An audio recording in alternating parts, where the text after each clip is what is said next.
আসসালামু আলাইকুম। একজন চেতনা ডিলার বীর মুক্তিযোদ্ধাকে এভাবে অপমানের তীব্র নিন্দা জানায়। ফজলুর রহমানকে 24 ঘন্টার মধ্যে জবাব দেওয়ার নির্দেশ। ফজলুর রহমান এসব শোকস টোকস ডরায় নাকি রে ভাই? সে নিজেই সবাইকে শোকস খাওয়াবে, বলবে সবগুলো রাজাকার, আর কি সব ঠিক হয়ে যাবে।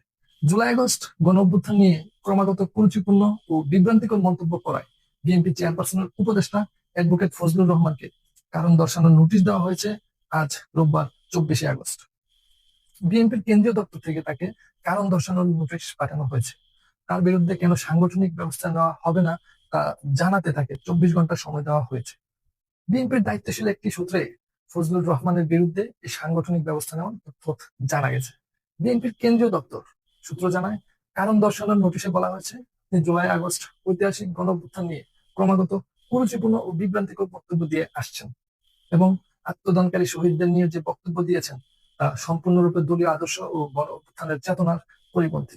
মহামান্বিত এই গণ অভ্যুত্থানের বিরুদ্ধে এবং গণতন্ত্র পুনরুদ্ধারের আন্দোলন নিয়ে আপনার বক্তব্য জনমনে তীব্র প্রতিক্রিয়া সৃষ্টি করেছে। আপনার বক্তব্য দলের সুনাম ক্ষুণ্ণ করা সুপরিকল্পিত চক্রান্তের প্রয়াস বলে অনেকেই মনে করছেন। এটা মনে করার পেছনে এটাই বাস্তব, আমি মনে করি। এমনকি আপনি জনগণের ধর্মীয় অনুভূতিতেও আঘাত দিয়ে কথা বলেছেন। এটা তো সামনাসামনি। শুধু যে ফজলুর রহমান বলেছেন এমনটা নয়, আরো অনেকে বলেছে। এতে আরো উল্লেখ করা হয়, জুলাই আগস্ট গণঅভ্যুত্থানে বিএনপির 400-এর অধিক নেতা কর্মী সহ ছাত্র জনতার প্রায় 1,500 অধিক মানুষ শহীদ হয়েছেন এবং 30,000-এর অধিক মানুষ গুরুতর আহত হয়েছেন। গণতন্ত্র উদ্ধারের জন্য গণ অভ্যুত্থানে ছাত্র জনতার এই ধরনের বিরোচিত ভূমিকাকে তিনি প্রতিনিয়ত অপমান অপমর্যাদা করছেন।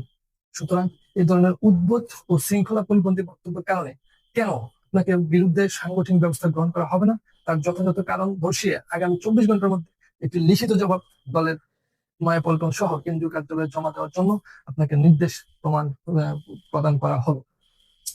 আহা আহা ফজলুর রহমান সাহেবের জন্য দোয়া ও শুভকামনা রইল। একে দল থেকে বহিষ্কার করা উচিত। এর জন্য বিএনপির বদনাম হচ্ছে। দয়া করে ওনার সহধর্মিনীর কাছ থেকে ওনার মেজাজ সম্পর্কে জেনে শোকজ লেটার দিন, নতুবা এসব শোকজের প্রতিক্রিয়া খুবই ভয়াবহ হতে পারে।